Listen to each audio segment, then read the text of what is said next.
It was better than Anderson Silva.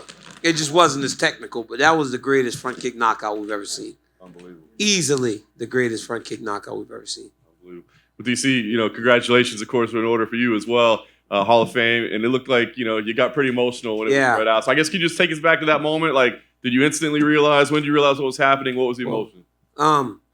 So when they said let's welcome the next member, I don't know if they've. I mean, do they normally do 2 modern wing athletes or something? They don't, right? So I saw Habib, so I had no idea. I thought it was gonna be Habib, and then I saw my back on the promo I did years ago, and I kind of threw my headset. Rogan looked like, what just happened? Then he looked up and saw what was going on, and he was like, oh my God, congratulations. So it was a bit of a surprise. I don't know how they kept this from me. Well, I was going to ask. I think a lot of people are like, he knew he's on the broadcast team. He had to know that. No one told me anything. They let me talk about Habib going into the Hall of Fame before the show. And I was like, because Habib and I compete in everything. And I was like, well, you're in the Hall of Fame and I'm not. So congratulations, champ. And little did I know a few hours later I was going to be getting the invitation. So now you can take that back, right? Well, yeah, he's still undefeated, right? So it's like I don't have him yet. I guess can you just sum up what it does mean to you? I mean, I'm sure it's still kind of processing. You weren't ready for it, but to know Hall of Fame, you know what I mean? You can't ever take that away. What does that mean? I always said things like heroes and champions, they fade, but your legacy stays forever. And this is a part of my legacy, right? Even when my days are gone, and my kids and my kids' kids can always take their kids to Vegas and see their dad in that Hall of Fame. Right? Like to be remembered is a truly, truly special thing. And I think with this, it's like the icing on the cake of a lifetime of things that I've been able to accomplish. It's very special. Obviously, you'll have time to put together a speech and a lot to talk about. But I guess just as you sit here now, what is it that you want people to remember? If there's one lasting memory, one lasting thing about you as your legacy, how do you want to be remembered? I fought hard. I was never the biggest. I was always the smallest. And I made do with what I had. Right? I wrestled my ass off. I fought with all the tools that I was blessed with, cardio and just hard work. Like if there was never anything given. I never cheated. I mean, obviously, I was outside of the whole thing where people think I touched that towel, but people still believe that, which is so stupid. I don't know how many times I have to tell you I didn't touch the towel. But outside of that, there were no drugs tied to my legacy. There was no questionable things that I did outside of people unjustly accusing me of touching the towel. It was there. Who doesn't touch towel when it's there? DC, just curious about your job tonight. When the co-main event is playing out, how hard is it to sort of commentate? Well, Rose and Carl are gonna be pissed off at us because we just had to kind of call it like it is. No one is above criticism, and that fight was to be criticized. Here's the problem, right? If you're Rose Namajunas, you go home and you are really disappointed because you kind of played chance with your championship. Because in those first 3 rounds, I don't know how anybody judged it. I don't know how any judge, listen, John Anik, who is literally one of the smartest people I know, goes, the very last scoring criteria is octagon control, which no one ever gets to. Tonight, that's the only way that they could have judged those first 3 rounds and given them to Carla. Wasn't a fun experience. It wasn't. It's just a game of chance. And I just didn't quite understand how either corner could feel confident in their advice to their athletes. It was a rough one to watch. And I think that first fight, the takedowns really froze Rose. Because on so many occasions, she's given us tremendous performances.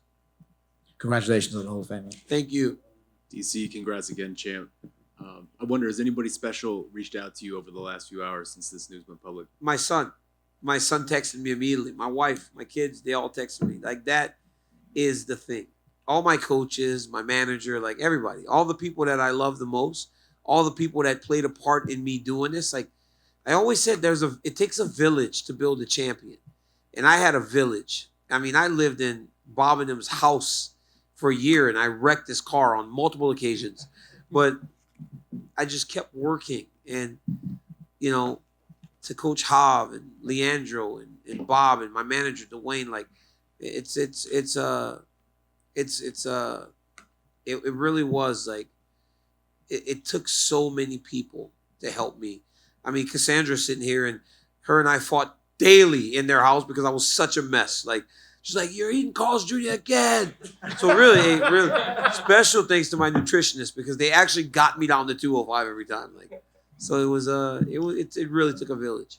I know in these type of moments, we're gonna make you get reflective. So I wonder for you. I mean, you start late in this journey. Obviously, you had the whole Olympics and everything. I was almost 31 years old when I started doing this thing, which is crazy. Did you exceed your own expectations? You're a Hall of Famer. I mean, it's the highest honor that we can ever achieve in sport, right? I didn't have this dream as a kid, so this came late. I was almost convinced to fight. And then once I started to do it, anytime I have a goal to chase, I do my damnedest to try to be the best that I can at it, whether it's fighting, now it's commentary. I want to be the best in that space. And so I worked tirelessly. And I was lucky because I had some great coaches. I had a lot of people that loved and cared about me that allowed for me to get to where I went. I mean, guys, we have 2 Hall of Famers in 1 year from the same gym. Think about the level of coaching that we got inside the walls of the American Kickboxing Academy.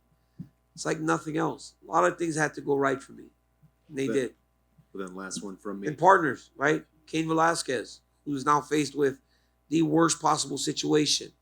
He carried me to heights I never thought.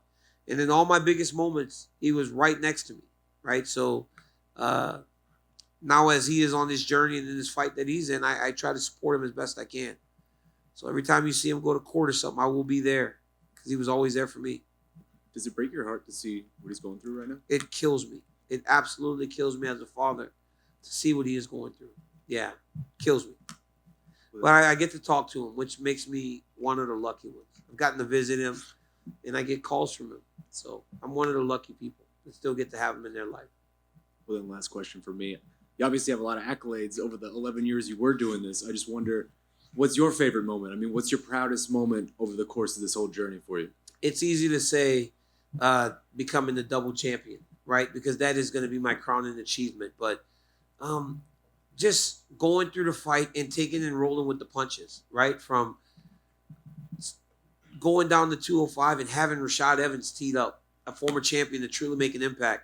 It ends up being Patrick Cummins, the guy that was essentially called the Starbucks barista. 2 days, John Jones fails a drug test, being able to fight Anderson Silva. So just rolling with the punches and really just dealing with what I had in front of me. Like, I can't make my own route, right? I didn't choose to beat Anthony Johnson for the championship. It was the opportunity I had, and I took advantage of it. So just really being able to adjust. And I think in this career, if you can adjust, you can accomplish some truly great things. But, yeah, after all that, becoming the double champion was pretty fucking cool, too. And then doing it again in New York, winning that belt, and then them giving me 2 belts again. Like this, it was crazy. Sometimes I would literally wake up, or I'd come to these things, right? I haven't done this in years. I would come to these, and I'm just like walking up with my team, and I'm like, what the hell is going on? Like, how the fuck did I get here? It just was that crazy. So nice you had to do it twice. Congrats. Thank you. Hey, DC, over here. Congratulations. I don't know if we're supposed to stick to Hall of Fame questions, but how did it feel to get the crew back together and be with Joe Rogan and John Anik for the first time since January? That was nice. Being back with the guys was nice. We call the pay-per-views for a reason, right? There's a chemistry between John, Rogan, and I, and it works.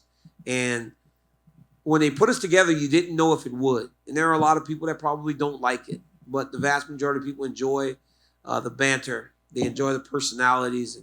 It felt good to be sitting next to those guys because I haven't called a fight with Rogan for almost 4 months. I haven't called a fight with Anik, one in Columbus. I've done my other 2 with Brendan Fitzgerald, who is a very talented broadcaster himself, Dominic Cruz, and Paul Felder. But it's just something to the big event, having the big personalities all at that table. And then back to the Hall of Fame. The UFC Hall of Fame, it's not like the MLB Hall of Fame. It's not like you steal a couple bases, hit a couple home runs, and you're in. It's a very select few. So when you look at those names in that Hall of Fame, what are the emotions and thoughts that come to your mind when you see all these other great guys, the legends? I made it, right? Like, you you win a UFC championship, it's so difficult. I mean, people don't even comprehend how hard it is to win a UFC championship, much less win a belt, defend a belt, win all these other belts. Because every guy in there, right, is in there because they deserve it. So it is truly a pleasure to sit alongside these people, like all these people that I've looked up to for so long. And every time, like I said, I'll be called the UFC Hall of Famer. It means the world to me. Congrats, DC. You deserve it. Thank you. DC. And one quick, is there any thoughts on who's going to do the induction speech for you?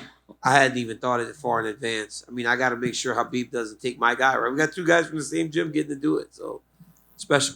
On that similar question, who's going to be the one to close the Hall of Fame show? Who's going to go on last? I have no idea. I got 2 belts. I was going to say make the case why it should be We'll you. be arguing about that. Dana will have to sit between Habib and I as we try to decide, because we are both going to be yelling and screaming. I'm usually pretty like, whatever. You go ahead. Maybe But he inducts you and you induct him. Maybe we do that. That'll be fun.